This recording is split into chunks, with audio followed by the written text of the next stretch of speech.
Stand by for broadcast. You're listening to InsideAIR, a behind-the-wire view of the Royal Air Force, its people, technology and operations.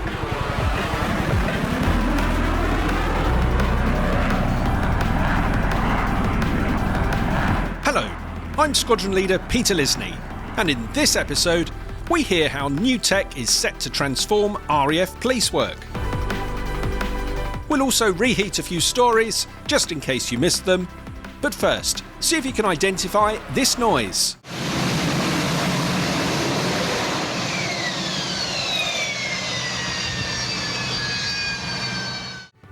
Find out if you're right at the end of this episode. Now, internal innovation is at the heart of some of the best programmes the RAF has today, and the RAF Police's Project Blueprint is no exception. I spoke with one of the development team and an early adopter of the new tech to see the difference Blueprint is making. I remember my sergeant was like, well, have a look through and tell me and come back to me when you find it. And I was like, you can wait there, Sarge. This is 6 minutes as opposed to 3 hours now. We think this could be a benefit across defence, not just the RAF as well. The result isn't important to me. I'm not the person who needs the result. The victim of whatever crime needs the result.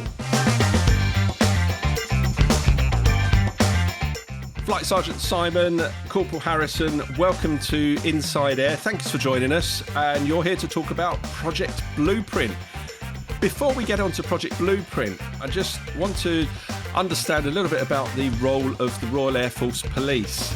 So, maybe Flight Sergeant Simon, tell us the role of the Royal Air Force Police. Well, ultimately, we try to provide a service to the community. So that's providing law enforcement on units. That's prevention and detection of any crimes that might happen. We also provide security for units, so that's including security investigations, protecting our assets.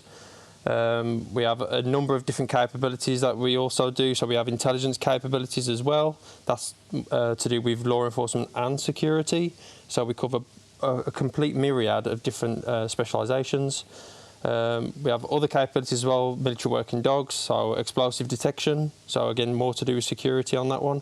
We also have drug detection dogs on the law enforcement side. So we cover like a force protection sort of role globally as well, and that's on any platform. We also provide security for the aircraft whilst deployed as well. So any aircraft that flies in any country carrying passengers, an RAF police person will be on that aircraft.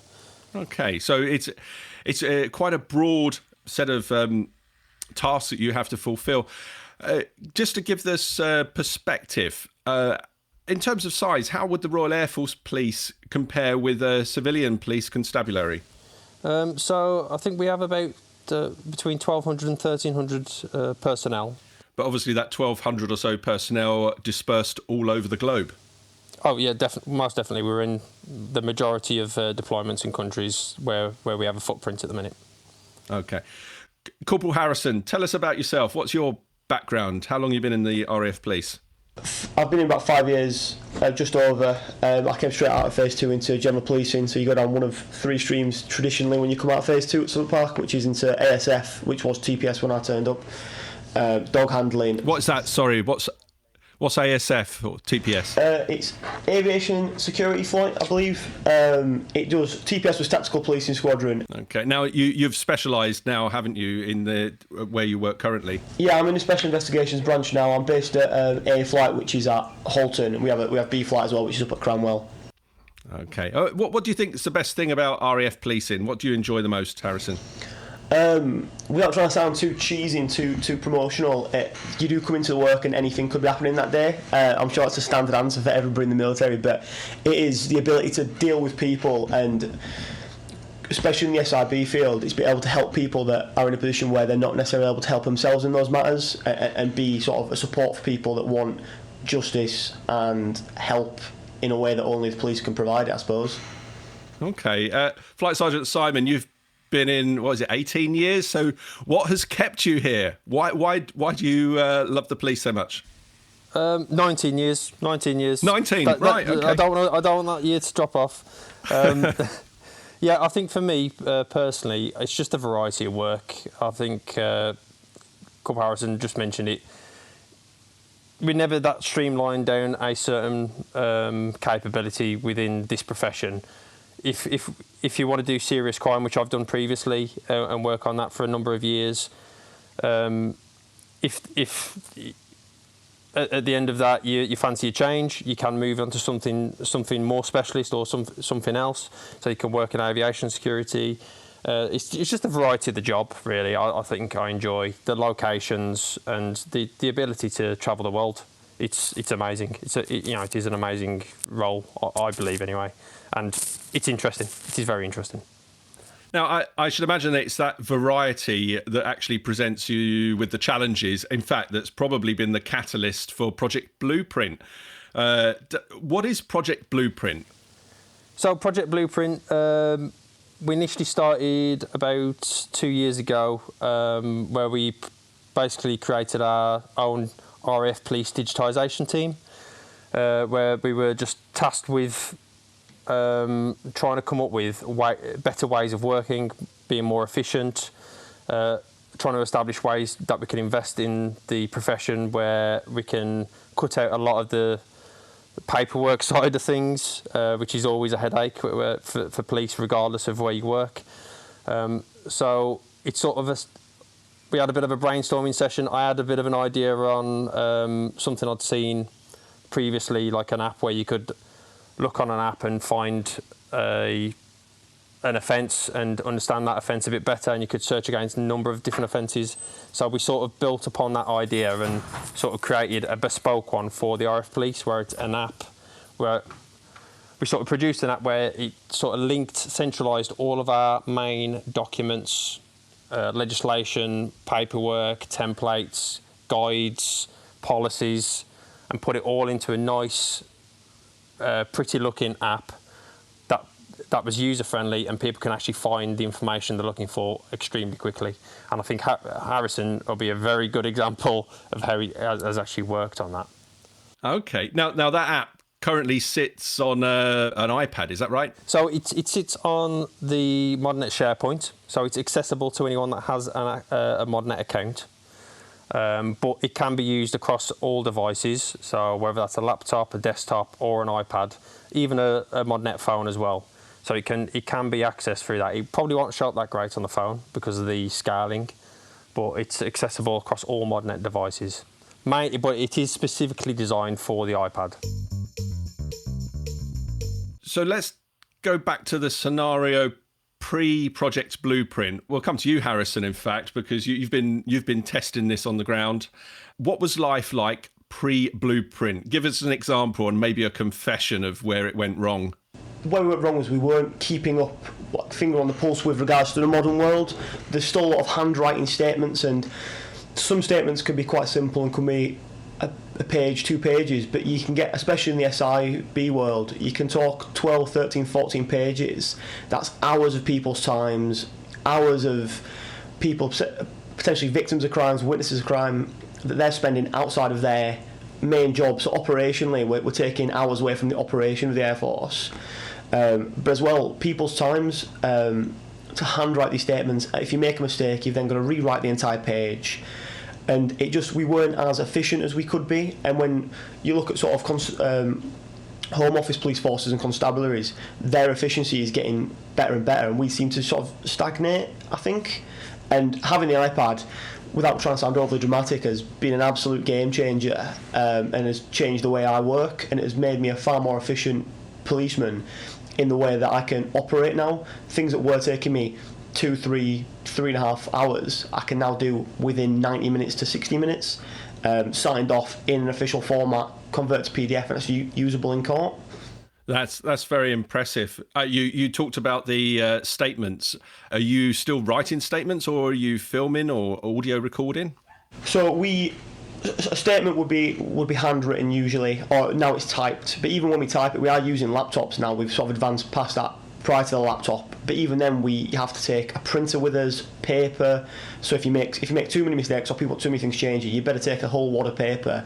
You're carrying a big bag, several plugs, linking cables, because we don't have the Wi-Fi printers. So having all that, when I said earlier that it's like taking my desk with me everywhere, I genuinely mean that. That's the best way I can say with the iPad is I don't need to take a printer, I don't need to take a laptop, I don't need to spend that 5 minutes logging on, putting my BitLocker in, I put 2075 instead of 2057, go back through the whole process again. It's on, unlocked, single password like we do modnet terminals, and I'm going.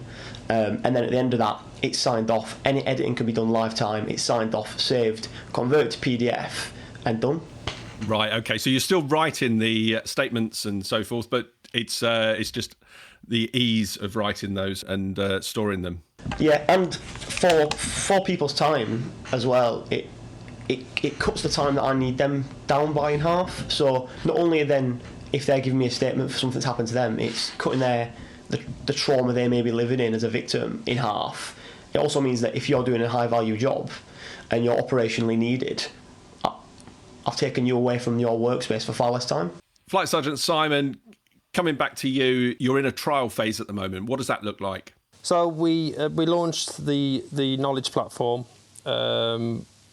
across the entire trade, so everyone can access the data, the information, the guides. And then the second phase of the project was we acquired 5 full-service modnet iPads for distribution across the trade.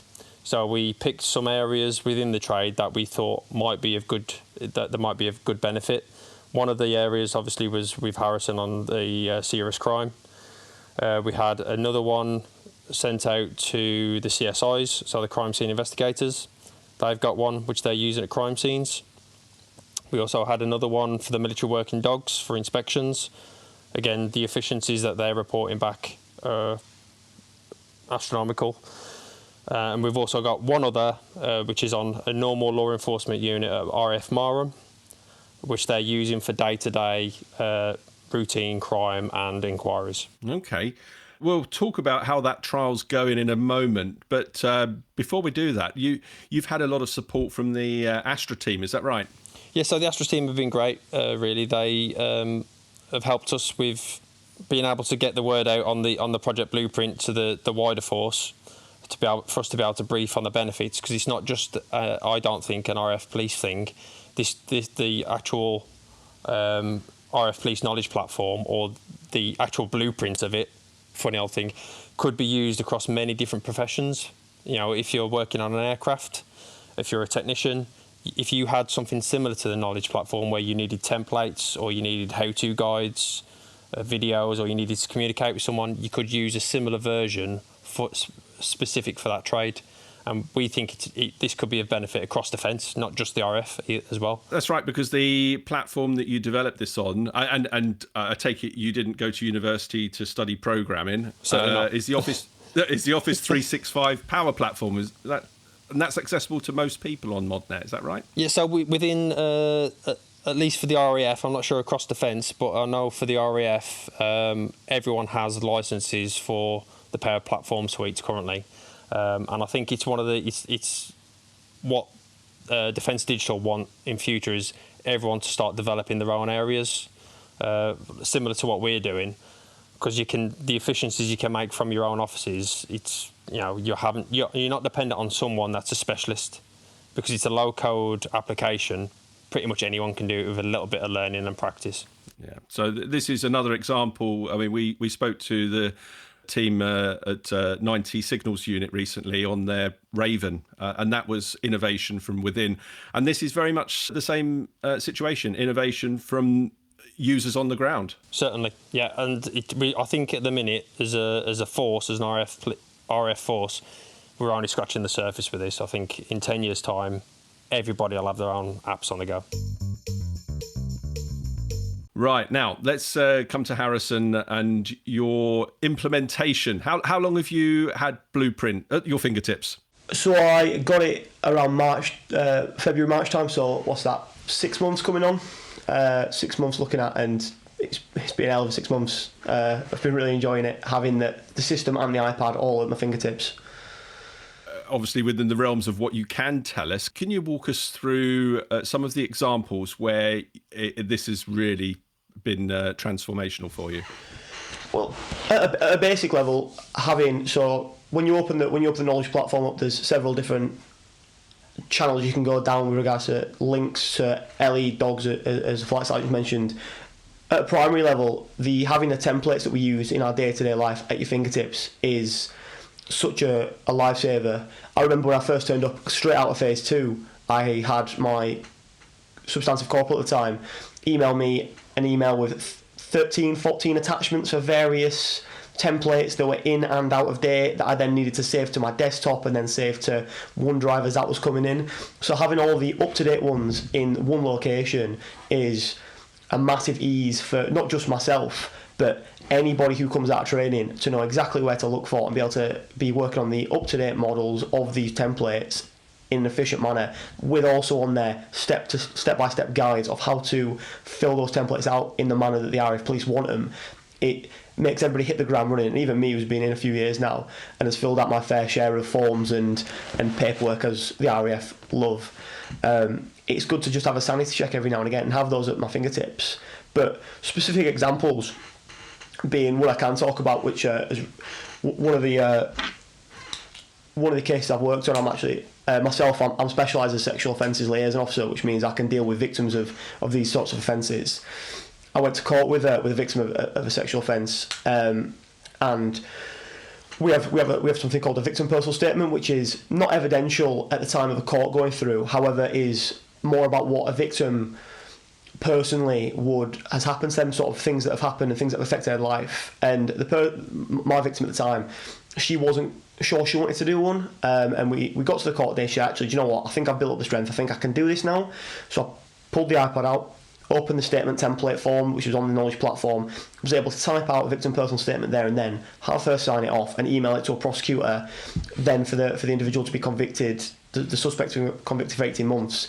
And the judge actually said that one of the things that got the sentence as high as it did was having the victim personal statements from the individuals involved. So that was something that beforehand, because I didn't go there with statement paper or the laptop with a printer enabled, that's something that I was able to do and achieve and get the proper outcome for somebody by having not only the iPad but the knowledge platform, being able to download that stuff immediately, have it at my fingertips on the bounce.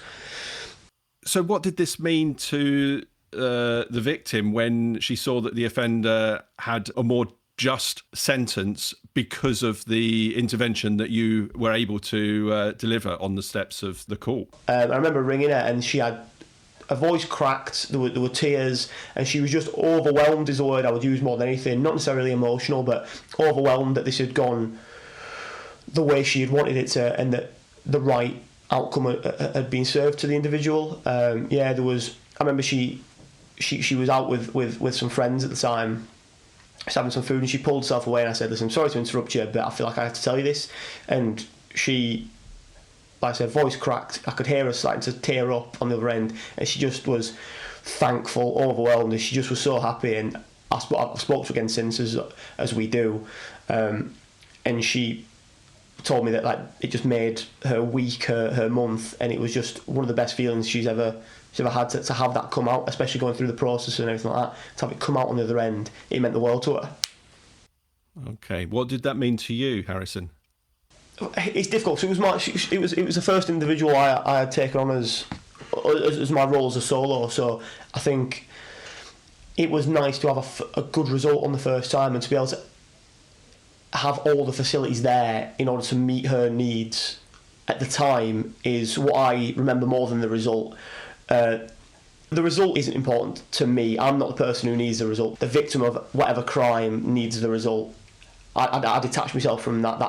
It's not about me at that point. But what it meant was having Blueprint up and running meant that I had all the facilities I needed at the time at the press of a button. And not having Blueprint up and running would have meant that the VPS would not have been done as efficiently at the time, and would have meant potentially that sentencing wouldn't have been as significant, because the emotions she put down, and we can play if buts and do the what if game until the cows come home, but the things she was able to tell me at the time went into that statement and then went towards that result. So I would have not wanted to wait any longer or come back at a different time to do that, because that was the raw emotion at the time, was what we put down on the paper. So it meant a lot to me to have the facility there to do so. Simon, when Harrison fed back to you this information, what did that mean to you and your colleagues on the project team? It's a great bit of feedback for us, and it sort of makes us proud that we're doing the right thing for the RAF Police, and it's going to keep, feedback like that keeps us going as well. So this is just the beginning for us, in my opinion. I think there's so much more we can achieve and do, and it's with Harrison and his colleagues' feedback, the senior leadership team are taking notice as well and seeing the benefits of this. So yeah, it's great. So Harrison, how else has this helped you?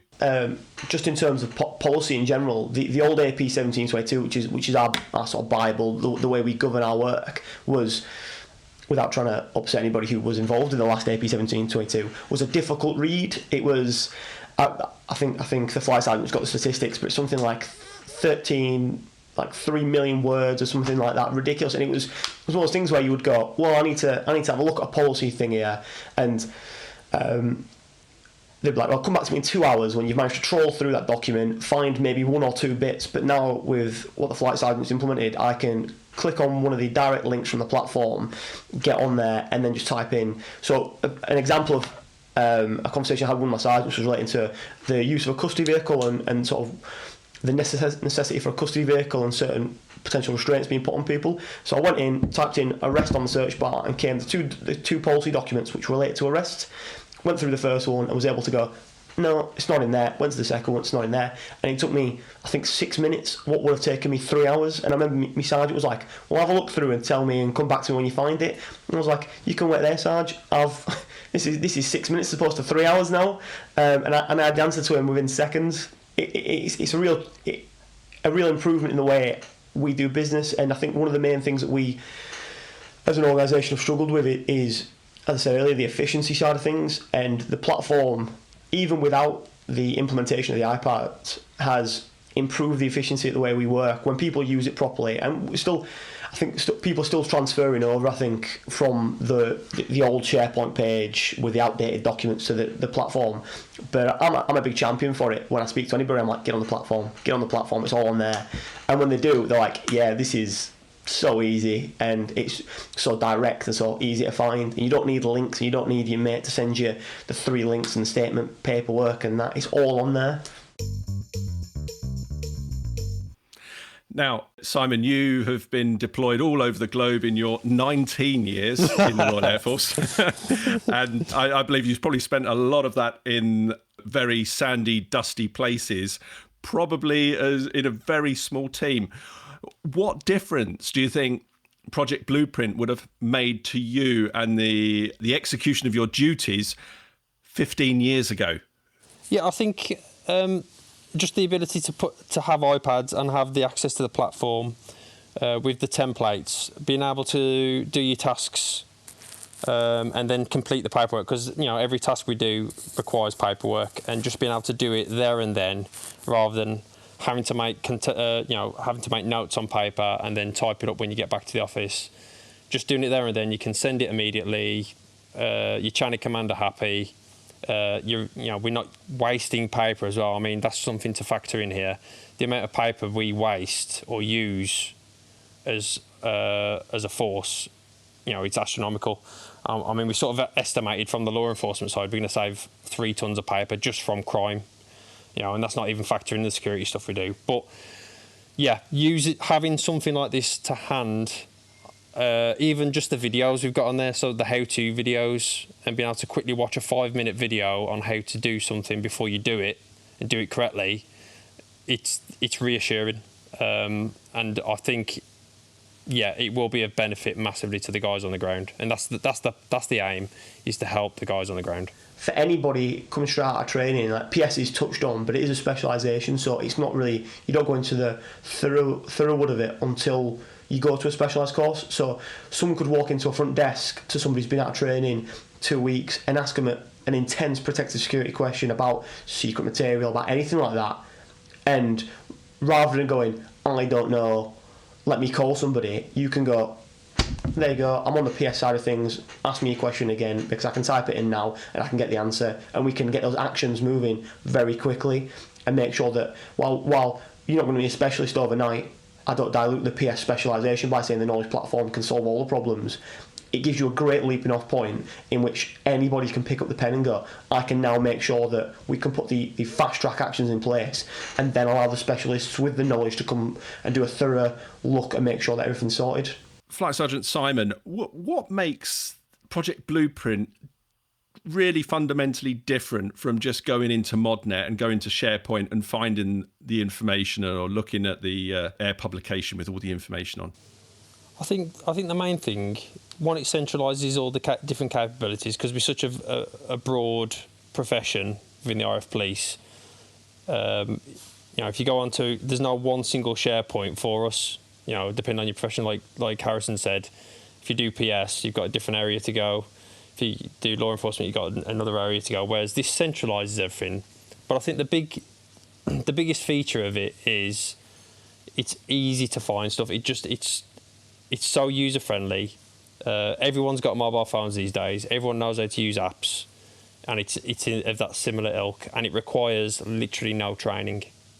You could go on there from day one and you'll find where you need to go within minutes. I think that's the key. Very user friendly then. I think one of the parts to mention as well, so that we didn't actually mention, was this has all been built in our own time. We've, on top of our primary role, this is something that we've built as a secondary duty because we're committed to our profession. And everyone that's contributed as well has given up their own time to produce this product. So hopefully moving forwards, it will sort of develop into a full-time role for someone in future.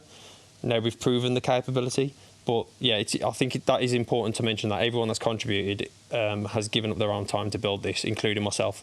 We spent a lot of evenings thrashing out what needs to go on there, and thankfully we've got there now. Yeah, it's a recurring theme that we hear a lot, and it's absolutely highly commendable. What is the future for Project Blueprint? You're still in trial. What are your aspirations? I think the main aspiration for me is to have a comprehensive library of short training videos, like Harrison mentioned about the evidence packaging video that we have. I think there's more we can do. We can cover a variety of different scenarios, and it will provide assistance to the guys at a tactical level. So regardless of your background within the trade, you'll be able to go on there and deal with any situation. So I think the more material we can build on there, the better, and that's my aim, is to just try and build it into a comprehensive catalogue of information for us. Okay, when do you think this is going to be rolled out, if you get the full green light? So the iPad trial's still ongoing, but I think with any issues that have been identified have been dealt with now, and it's smooth sailing at the minute. So for us, it's just about getting a business case produced for a larger scale procurement of the devices, and then go for mass testing then.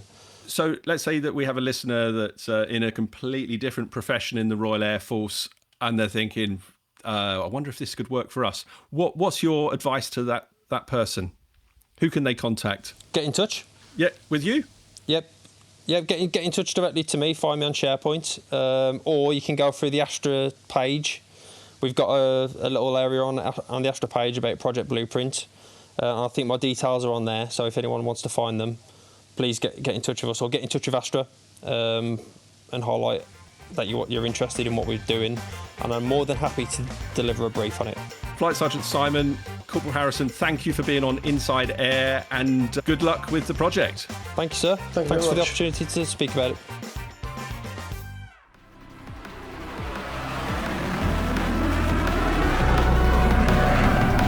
I'm AS1 Victoria Andrews, and this is Reheat for InsideAIR.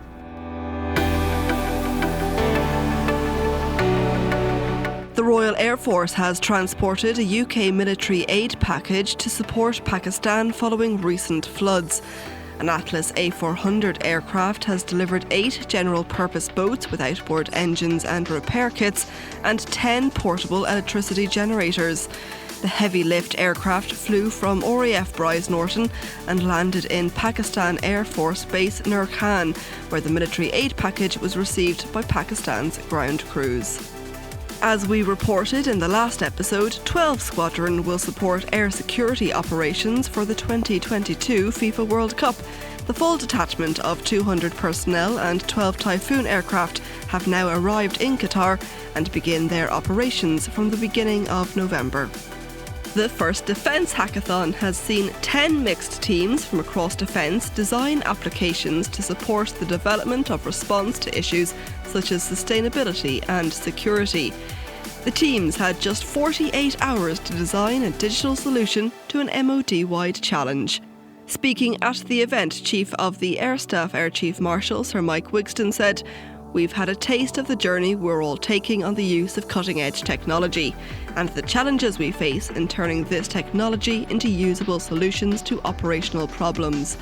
The skills that have been developed are incredibly important to the future success of the UK Armed Forces." And finally to sport, where members of the RAF's Elite Athlete Scheme are representing the home nations at the Rugby World Cup in New Zealand.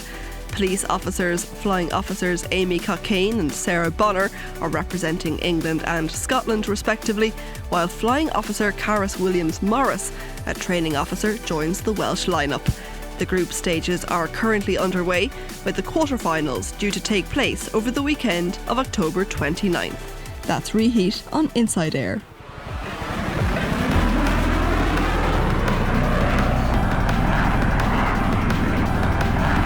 I'm AS1 Simon Ross with this episode's Name That Noise.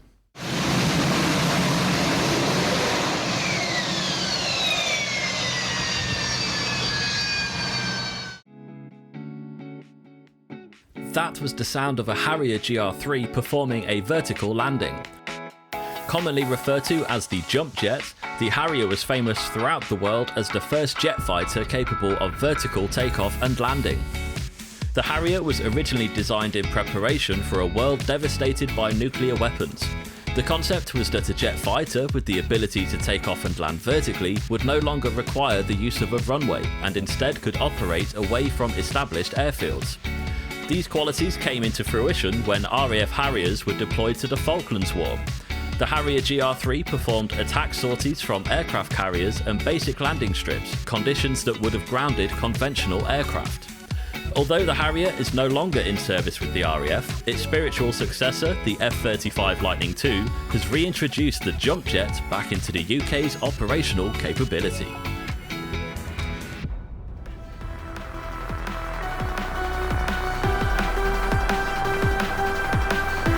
That's all for this episode of Inside Air. Please give us a review and subscribe on your favourite podcast app, and join us again soon. You've been listening to Inside Air, a behind-the-wire view of the Royal Air Force, its people, technology and operations. If you're serving in the RAF and have a story for us, please speak to your unit media and communications officer. Inside Air is written and produced for the Royal Air Force by RAF Media Reserves.